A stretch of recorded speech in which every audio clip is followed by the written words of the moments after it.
вышла в финал наша именно представительница Кыргызстана. Айсулу Тыныбекова 4 есебінде ұтуда. Бұған чейін Дауыш Олимпиада ойындарының алқағында Албирда ұпай атандаштықтарына берелетке бірінші басқышта Анастасия Григорьеваны асылды. Ұтқан азамат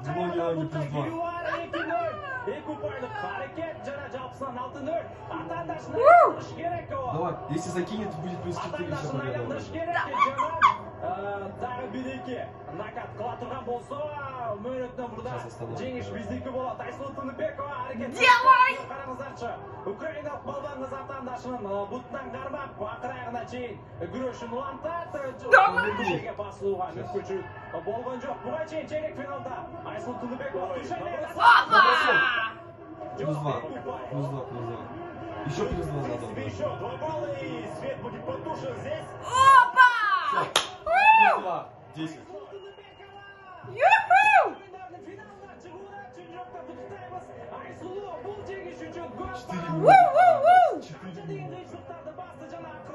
Финалда жетті. Бирок шашылбаймыз. Айсулу Тыныбекова үчүн финал чегелмес. Финалда фаворит болот жана Кыргызстанга алтын медаль деген ниеттебиз. Да, друзья, впервые в истории Айсулу Тыныбекова выходит в финал женского олимпийского турнира по борьбе.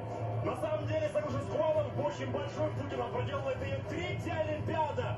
Дождались мы этого. Молодцом, Айсулу. Айсулу в финале Олимпийских игр в Токио. Завтра, друзья, надеемся, будет первое золото в женской борьбе. Но прежде будет первое золото у нас. Вот так. В Копенгаге, когда скоро совсем будет Акжол Махмудов на ковер.